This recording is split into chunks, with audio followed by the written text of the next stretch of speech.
ರಾಜ್ಯ ಕಾಂಗ್ರೆಸ್ನಲ್ಲಿ ಕಳೆದ 15 ದಿನಗಳಿಂದಲೂ ಕೂಡ ಸಾಕಷ್ಟು ಬೆಳವಣಿಗೆ ಆಗ್ತಾ ಇದ್ದು ಕುರ್ಚಿ ಕಿತ್ತಾಟ ಆಗಿರಬಹುದು, ಶಾಸಕರ ಅಸಮಾಧಾನ ಆಗಿರಬಹುದು, ಬೆಳವಣಿಗೆ ಆಗ್ತಾ ಇತ್ತು. ಇದೆಲ್ಲದರ ಮಧ್ಯೆ ಕುರ್ಚಿ ಕದನಕ್ಕೆ ಸಿಎಂ ಸಿದ್ದರಾಮಯ್ಯ ಬ್ರೇಕ್ ಹಾಕಿದ್ದಾರೆ.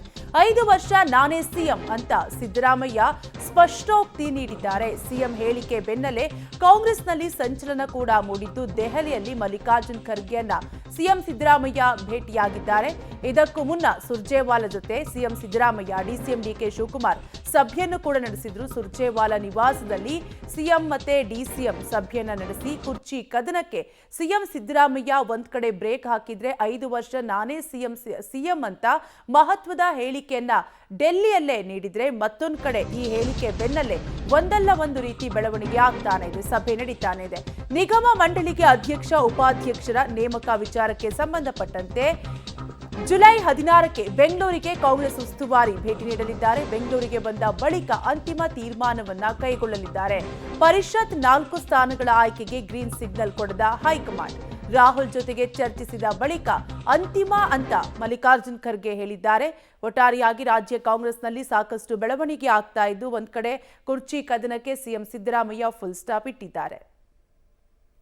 ಡೀಟೇಲ್ಸ್ ಕೊಡ್ತಾರೆ ನಮ್ಮ ಪ್ರತಿನಿಧಿ ಶಬೀರ್. ಶಬೀರ್, ಸಿದ್ದರಾಮಯ್ಯ 5 ವರ್ಷ ನಾನೇ ಸಿಎಂ ಅಂತ ಒಂದ್ ಕಡೆ ರಿಯಾಕ್ಟ್ ಮಾಡಿದ್ದಾರೆ, ಮತ್ತೊಂದ್ ಕಡೆ ಈ ಹೇಳಿಕೆ ಬೆನ್ನಲ್ಲೇ ಸಭೆ ಮೇಲೆ ಸಭೆ ನಡೀತಾನೆ ಇದೆ. ಕಾಂಗ್ರೆಸ್ ವಲಯದಲ್ಲಿ ಏನೆಲ್ಲ ಚರ್ಚೆ ಆಗ್ತಾ ಇದೆ, ಏನೆಲ್ಲ ಅಪ್ಡೇಟ್ ಸಿಗ್ತಾ ಇದೆ? ಕಾವ್ಯ, ಇವತ್ತು ಬೆಳಗ್ಗೆ ಅಷ್ಟೇ ಮುಖ್ಯಮಂತ್ರಿ ಸಿದ್ದರಾಮಯ್ಯ ಅವರು 5 ವರ್ಷ ನಾನೇ ಮುಖ್ಯಮಂತ್ರಿ ಆಗಿರ್ತೀನಿ ಅನ್ನುವಂತ ಹೇಳಿಕೆಯನ್ನ ನೀಡೋ ಮೂಲಕ ಅಧಿಕಾರದಲ್ಲಿ ಯಾವುದೇ ರೀತಿಯಾದಂತಹ ಬದಲಾವಣೆ ಇಲ್ಲ, ನಾಯಕತ್ವದಲ್ಲಿ ಯಾವುದೇ ರೀತಿಯಾದಂತಹ ಬದಲಾವಣೆ ಇಲ್ಲ ಅನ್ನುವಂಥದ್ದನ್ನ ಸ್ಪಷ್ಟಪಡಿಸಿದ್ದಾರೆ. ಇದರ ಬೆನ್ನಲ್ಲೇ ಹೈಕಮಾಂಡ್ ನಾಯಕರನ್ನ ಕೂಡ ಅವರು ಭೇಟಿಯಾಗಿರುವಂತದ್ದು. ಉಸ್ತುವಾರಿಯಾಗಿರುವಂತಹ ಸುರ್ಜೇವಾಲಾ ಮತ್ತೆ ಎಐಸಿಸಿ ಅಧ್ಯಕ್ಷ ಮಲ್ಲಿಕಾರ್ಜುನ್ ಖರ್ಗೆ ಅವರನ್ನ ಭೇಟಿಯಾಗಿ ಸುದೀರ್ಘವಾದಂತಹ ಮಾತುಕತೆಯನ್ನು ನಡೆಸಿದ್ದಾರೆ. ಮುಖ್ಯವಾಗಿ ಉಸ್ತುವಾರಿ ಸುರ್ಜೇವಾಲಾ ಅವರ ಜೊತೆಗೆ ಮಾತನಾಡಬೇಕಾದಂತಹ ಸಂದರ್ಭದಲ್ಲಿ ಬಾಕಿ ಉಳಿದಿರುವಂತಹ ನಿಗಮ ಮಂಡಳಿಗಳಿಗೆ ಅಧ್ಯಕ್ಷ ಮತ್ತೆ ಉಪಾಧ್ಯಕ್ಷರನ್ನ ನೇಮಕ ಮಾಡೋ ವಿಚಾರಕ್ಕೆ ಸಂಬಂಧಪಟ್ಟಂತೆ ಚರ್ಚೆಯನ್ನ ಮಾಡಿದ್ದಾರೆ.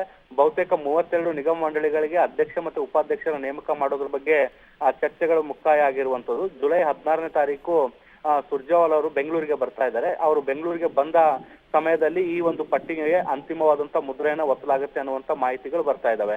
ಇನ್ನು ಎಐಸಿಸಿ ಅಧ್ಯಕ್ಷ ಮಲ್ಲಿಕಾರ್ಜುನ್ ಖರ್ಗೆ ಅವರನ್ನ ಭೇಟಿಯಾದಂತ ಸಂದರ್ಭದಲ್ಲಿ ಬಾಕಿ ಉಳಿದಿರುವಂತಹ 4 ಪರಿಷತ್ ಸ್ಥಾನಗಳ ಭರ್ತಿ ಬಗ್ಗೆ ಚರ್ಚೆಯನ್ನ ನಡೆಸಿದ್ದಾರೆ.